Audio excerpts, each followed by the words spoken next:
नाजरीन, आपका आग मऊ में खैर मकदम है। मैं हूं नौशाद अंसारी। आदाब नाजरीन, गुज़श्ता दिनों all India Muslim personal board का मिकाती रुकन मुंतखब किए जाने के बाद आज मऊ ज़िला के कोपागंज कस्बा में वाक़ा मदरसा वसीतुल उलूम में इदारा के सभी असातिज़ा कराम की जानिब से मौलाना जमाल अहमद नदवी का ज़बरदस्त इस्तकबाल करते हुए एजाज़िया दिया गया। काबिल ज़िक्र है कि मौसूफ़ मदरसा वसीतुल उलूम कोपागंज के नाज़िम आला होने के अलावा नदवतुल उलमा लखनऊ और मदरसा दारुल उलूम मऊ के रुकन होने के साथ साथ समाजी, मिली और फलाही कामों में पेश रहकर अवामुन्नास की खिदमात अंजाम देते रहे हैं और अब उन्हें all India Muslim personal board के रुकन की भी जिम्मेदारी सौंपी गई है।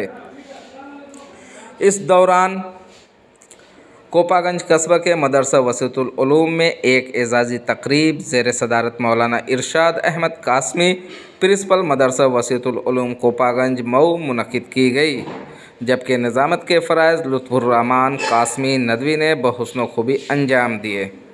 तकरीब का आगाज़ मोहम्मद हाजिक की तिलावत कुरान पाक से हुआ। बाद अज़ां दानिश जमाल ने नात पाक पेश की। इस दौरान तकरीब को खिताब करते हुए सपा लीडर अल्ताफ़ अंसारी ने कहा कि आज इंतहाई मुसर्रत का मौका है कि मुस्लिम पर्सनल बोर्ड जो ऑल इंडिया पैमाने पर मुसलमानों की मिली मसाइल पर नज़रसानी करती है वो बिला तफरीक करती है। यह इस मुल्क की ऐसी तंजीम है जिसमें किसी भी तरह की नाइत्तफ़ाक़ी है ही नहीं। बहुत सारे मकामात पर हमारी नाइत्तफ़ाक़ी नज़र आती है, मगर यही एक तंजीम बची है जिस पर मुल्क के मुसलमानों को बाइज़्ज़त शहरी बनकर ज़िंदगी बसर करने की और उनके मसाइल पर जिस अंदाज़ में मुस्लिम पर्सनल बोर्ड के लोग नज़रसानी करते हैं उससे आप बखूबी वाकिफ़ हैं। आज जिस शख्सियत का हम इस्तकबाल कर रहे हैं यह सिर्फ़ मऊ ज़िला का नहीं है, बल्कि यह मनसब उत्तर प्रदेश के बहुत ही कम लोगों को ऐसा मौका मिला जो मुस्लिम पर्सनल बोर्ड में रुकन होने या किसी ओहदे पर जाने का मौका मिला हो।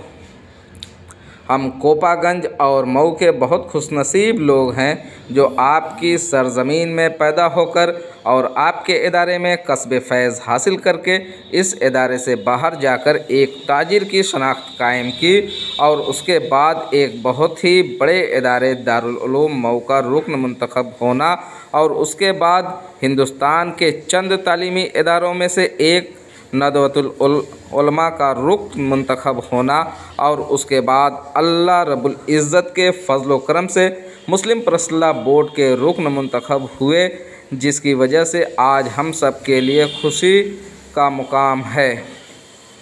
उन्होंने कहा कि अगर हम ऐसे लोगों का खैर मकदम और इस्तकबाल नहीं करेंगे तो फिर आने वाली नस्लों को आप क्या पैगाम देंगे। उन्होंने कौम मिल्लत के लोगों से बेदार होने की पुरज़ोर अपील करते हुए कहा कि जो कौम बेदार नहीं हुई वो कौम अभी तक कुछ हासिल नहीं कर सकी।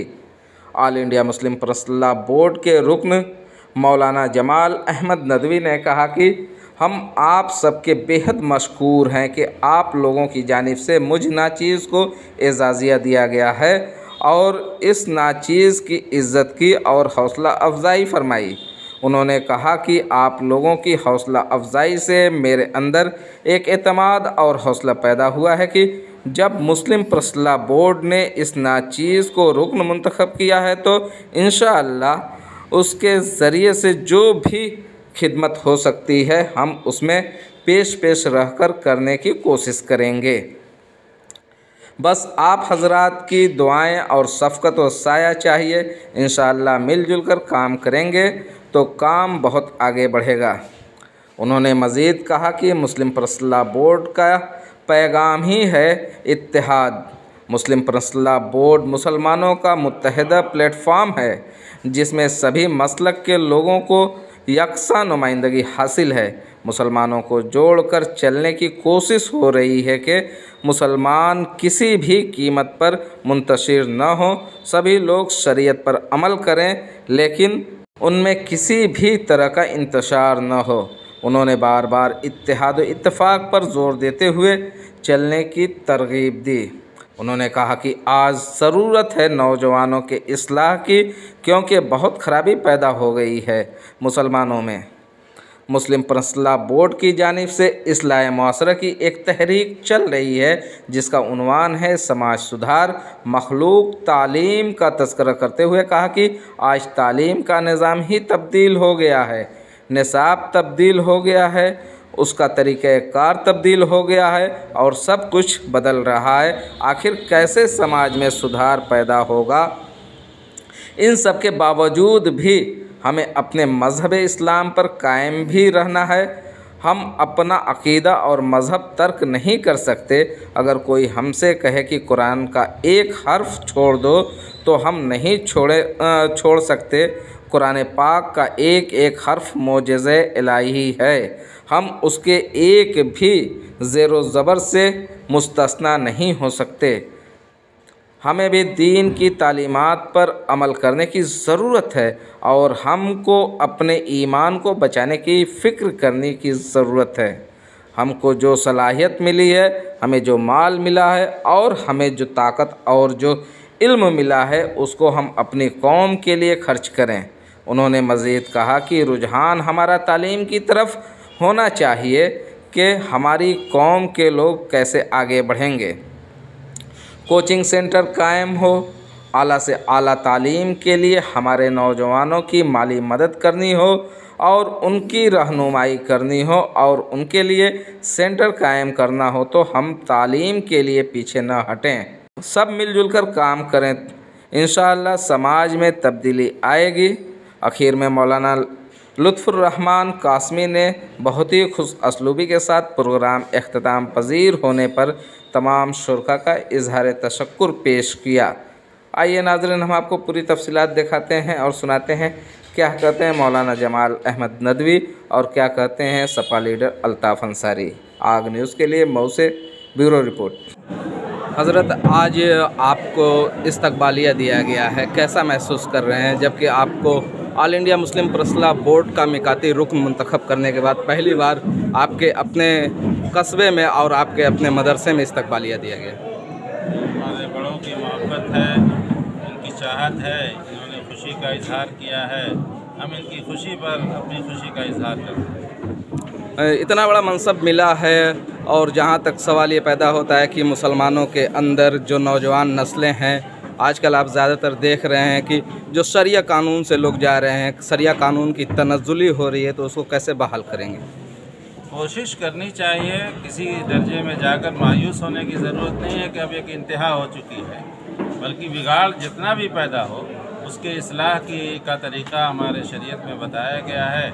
इंशाअल्लाह हम उस तरीक़े को अपनाएंगे और अपनी कोशिश जारी रखेंगे, यहाँ तक कि हमको इंशाअल्लाह कामयाबी हासिल हो। हुकूकुल इबाद पे क्या कहना चाहेंगे? हुकूकुल इबाद तो अल्लाह ताला ने इसकी बहुत ताकीद की है। जहाँ हुकूकुल्लाह हमारे ऊपर फ़र्ज़ हैं, उनको अदा करने की ज़रूरत है। ऐसे ही पड़ोसियों के हुकूक हैं, माँ बाप के हुकूक हैं, भाइयों के हुकूक हैं और अपने बड़े छोटों की ताज़ीम और तकरीम का मामला है, उसमें हम इस्लाम की तालीमात पर अमल करने की अपने सब लोगों को, अपने भाइयों को मशवरा देते हैं। एक बड़ा सवाल यह है कि हिंदुस्तान में मुस्लिम प्रेस बोर्ड की बात को, 3 तलाक़ के मामले को हिंदुस्तानी गवर्नमेंट ने नज़रअंदाज करते हुए 1 तलाक़ का और कानून बना दिया कि आप तलाक़ दे नहीं सकते और देंगे तो फिर आपको कटघरे में लाया जाएगा। किस पे क्या कहेंगे आप? हम अपनी शरीयत के पाबंद हैं। कुरान हमारे लिए रहबर है, रहनुमा है। हमारा अल्लाह हमारे लिए काफ़ी है, हमारा नबी हमारे लिए काफ़ी है, हमारी तालीमात हमारे लिए काफ़ी है। नहीं है कि पार्लियामेंट का कानून हमारे नज़दीक उसकी कोई हैसियत नहीं। फिर आप कैसे अपने इस्लामी बरादरान को समझा पाएंगे कि आप शरिया कानून पे अमल करें? उसके लिए दारुल क़ज़ा मुस्लिम प्रेस बोर्ड ने पूरे मुल्क में कायम किया है। हम सबको पुरज़ोर दावत देते हैं, प्रेस बोर्ड के लोग भी और हम भी, कि वो लोग उसके मातहत रहकर अपने फ़ैसले कराएँ। कोई प्रोग्राम मुस्लिम प्रेस बोर्ड की तरफ से चलाए जा रहे हैं? हाँ, प्रेस बोर्ड की तरफ से इस्लाह मुआशरा प्रोग्राम चलाया जा रहा है पूरे मुल्क के अंदर, देहात के अंदर, और ख़वातीन के लिए अलग प्रोग्राम है, जिसके लिए औरतों की अलग टीम तश्कील दी गई है, मर्दों को अलग ज़िम्मेदारी दी गई है। इंशाअल्लाह वो सब लोग अपनी ज़िम्मेदारी पूरी करेंगे। मौलाना जमाल साहब से पूर्वांचल के मुसलमान क्या उम्मीद करें? तो अल्लाह ताला की ज़ात से अच्छी उम्मीद रखते हैं कि अल्लाह ताला हमको तौफीक देंगे तो हम अच्छे काम करेंगे। मैसेज क्या देना चाहते हैं? मैसेज क्या है कि इस्लाम को अपनाएं और शरीयत पर अमल करें और शरीयत के हुदूद में रहकर ज़िंदगी गुजारने की कोशिश करेंगे तो इंशाअल्लाह कोई चीज़ नुकसानदेह साबित नहीं हो सकती। थैंक जी। बताएं अल्ताफ़ साहब, आज किस तरीके का प्रोग्राम था? आज हमारे कोपागंज कस्बे में मौलाना जमाल अहमद साहब नदवी को all India Muslim personal board का रुकन मुंतखब किया गया था। कोपागंज में मौलाना जमाल अहमद साहब के लिए उनके इदारे में ये प्रोग्राम रखा गया। क्या आपको नहीं लगता कि मऊ ज़िला एक इतना बड़ा ज़िला है और इनकी शख्सियत मऊ ज़िले से ऊपर है, तो कोई बड़ा प्रोग्राम रखा जाए? नहीं, आज हम लोग अपने कस्बे में जिस कस्बे से जिस मदरसे से इन्होंने अपनी इब्तदाई तालीम शुरू की थी वहाँ हम लोगों ने इनका इस्तकबाल किया। मौलाना अभी मुंतखब होने के बाद पहली बार कस्बे में तशरीफ़ लाए थे। आज बहुत कस्बे के पैमाने पे लोगों में जोश है, इनके मुंतखब होने पर लोगों की खुशी है। आज उसकी खुशी का हम लोगों ने मिल बैठ कर इजहार किया है और मुझे उम्मीद है कि जनपद में नहीं, पूरे पूर्वांचल और पूरे उत्तर प्रदेश के सभी लोगों में बहुत बड़ी खुशी का एक एहसास है और अल्लाह चाहेंगे इसको और वसी होगा और बेहतर होगा। मुसलमानों की नुमाइंदगी समाजवादी में रह के आप कर रहे हैं, ख़ास तरीके से बुनकरों की कर रहे हैं। एक सवाल ये है कि हिंदुस्तान में गवर्नमेंट की तरफ से CAA कानून लाया गया जो अभी मुअल्लक है, उस पर किसी तरीके की वापसी नहीं हुई है, तो मुस्लिम पर्सनल बोर्ड के ज़रिए क्या मुतालबा किया जाएगा?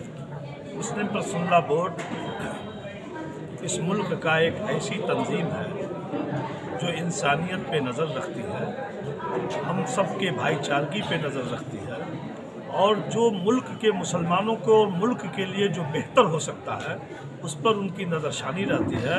इसलिए मुस्लिम पर्सनल बोर्ड का जो भी फैसला होगा हम सब लोग उससे मुत्तफिक हैं। तो मुसलमानों का तो एक तरफ से सीधे कहना है कि मतलब CAA वापस होना चाहिए, आपकी क्या राय है? देखिए, वापस किसी चीज़ को लेने के लिए और किसी चीज़ देने के लिए अब ये बातें सियासत की हो जाएगी, मगर इसके लिए ताकत का होना ज़रूरी है। इस नाते मैं आज आपके ज़रिए मैं सारे मुल्क के लोगों से चाहूँगा कि सियासत की ताकत को भी मजबूत करो। सियासत की ताकत से भी बहुत कुछ मिलता है। इस्लामी ताकत और इस्लामी ज़िंदगी जो हम गुजार रहे हैं यह हमारा अव्वल दर्जे का हिस्सा है, मगर इसके साथ साथ सियासत की भी ताकत को हमको मजबूत करनी पड़ेगी। इस नाते कि हमको कुछ वहाँ से भी मिलता है और कुछ सुनते हैं और कुछ सुनाने का भी मौका मिलता है। हिंदुस्तान में अक़लियतों की दो बड़ी जमात है जो बहुत पावरफुल है, एक मुस्लिम पर्सनल बोर्ड और दूसरे जमीयत उलमाए हिंद। अब किस ताकत की आपको ज़रूरत है? नहीं, हमको सबकी ताकत की ज़रूरत है, पूरे मुल्क के लोगों की ज़रूरत है। हम किसी को बांट के नहीं देखते, जो हमारे हक़ में हमारी मदद करेगा वो हमारा रहमत है। आपसे ये जानना चाहते हैं कि किसानों की तहरीक ने जिस तरीके से गवर्नमेंट को मजबूर किया, क्या मुसलमान अपनी तहरीक को मजबूत करके उनको मजबूर नहीं कर सकते? मैंने आपसे पहले ये बात कहा कि मुत्तहिद होने की ज़रूरत है और मैंने अभी अपने इस्तक़बालिया बातों में भी कहा कि सोए हुए भाइयों जागने की ज़रूरत है। ये सब कुछ वो हमारे लोगों को इशारा कर देता है। कैसे बेदार करेंगे? अब आप देखते होंगे कि जब ज़रूरत पड़ती है बेदारी हम लोग पैदा करते हैं और कभी नामुमकिन कोई चीज़ नहीं हो सकती है, सब कुछ मुमकिन है। ठीक है।